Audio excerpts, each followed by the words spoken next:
दिनैनि थारिखआव जे नोंथांमोना गोथार बाथौ सान हिसाबै दुलाराय बाथौ फोनांजाब आफादनि गाहाय नेहाथारि जानानै नोंथाङा जे बर' माहारिफोरनि गेजेराव बे बाथौ सोमोन्दै मा बुंनो नागिरदों?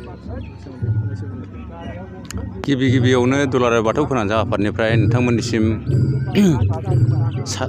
साबायखर हरग्रोनाय जाहैबाय। नोंथांमोनहा जोंनि गोथार बाथौ सान फालिनायखौ खौरां लाफैनायनि जुनै जोङो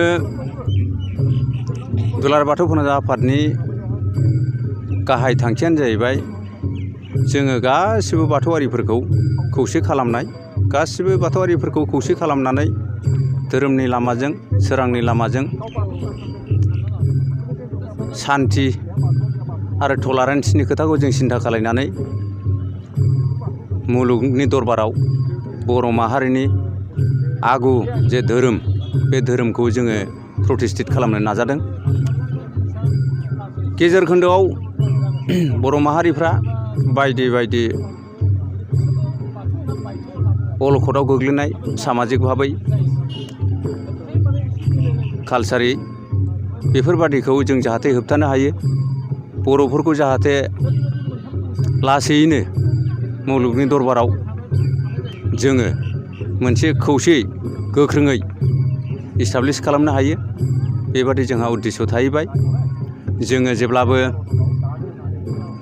वर्ल्ड पिस आरो इन्टारनेसनेल जे आन्डारस्टेन्डिं बेनि सायाव जों बिसास खालामो।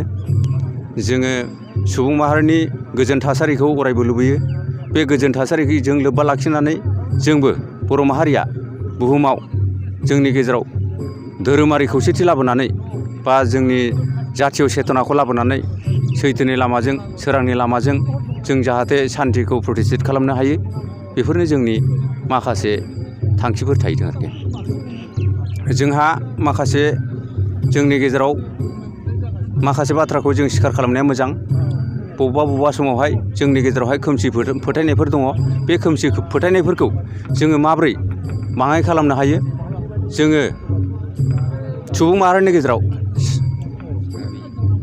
ग्रासरुट लेभेलाव मानसिफोरजों जोङो लोगो हमनानै बिथांमोननि माखासे जेनेबा बुजिस'नो हायै, माखासे मोनदां मोनै खोथाफोरखौ जोङो दिनैनि बे गोनोखोनि जुगाव गोरलैयै बोस्रांनानै, बोफ्लेनानै होनानै बिथांमोनखौ बुजिहोनानै जोङो जोंनि माहारिखौ, जोंनि धोरोमारि जे आसारखान्थि, बे आसारखान्थिनि जे भेलु, बे भेलुफोरखौ बेजों लोगोसे जोंनि इन्डिजेनिटि, जे बर' माहारिया जे थांनानै थानाया जोबोर गोजौ थाखोनिमोन, जानाय लोंनायनिफ्राय आराम्भ खालामनानै जिखुनु धरननि आसार बेबहार, जे आसार बेबहारखौ जों दिनैसिम फल' खालामनो हायोबा जोंनि गेजेरावहाय IPC CRPCनि दरखारानो गैयामोन।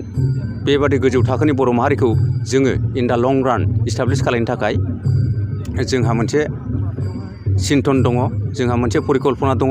मानोना जों सानो बर' माहारिया मोनसे इउनिक जाथि। बर' माहारिनि जिखुनु कालसारानो, जिखुनु रिलिजनानो, जिखुनु जे माबा ससियेल ट्रेट्स आरोखि, बेयो कमप्लिटलि इउनिक, कमप्लिटलि फियारलेस। बेबादिखौ जोङो माने वर्ल्ड फरायाव जों दिनैसिम नागिरना मोनाखै। जोङो बे जिनिसखौ, बेनि सायाव जोंनि सिबियारिफोरखौ एसे थिं खालामनो थाखाय जोङो हानायमानि जोंनिफ्राय एसे जोङो नाजादों। जोंनि एफर्टआ बे रोखोमनि जागोन आरो जोङो अरायबो जोंनि माहारिखौ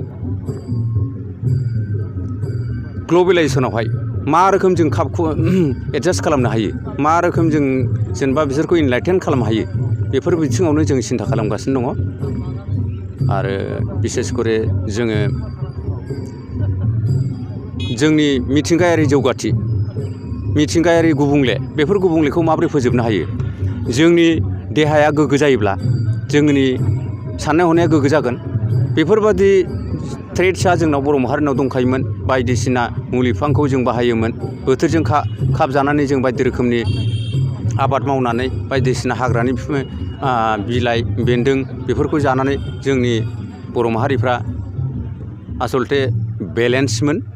किन्तु दा माखासे जोंनि इन्डिजिनास जिथु ट्रेडिसनेल नलेज बे इन्डिजिनास ट्रेडिसनेल नलेजफोरखौ लासैनो बावलांनो हमनायावहाय जोबोर गिदिर अलखदा जोंनि माहारिनि गेजेराव फैगासिनो दङ। बेफोर अलखदफोरखौ जोङो धोरोमारि गौथुमजों लोगोसे माखासे समाजनि हाबाफारिखौ जों मावलांनो थाखाय जों जानजि खाफ्रानानै जों सिगांदों आरो आसा खालामो जों फैगौ समफ्राव जोङो बयनिबो मदद मोनगोन आरो बयखौबो खौसेयै लानानै जोङो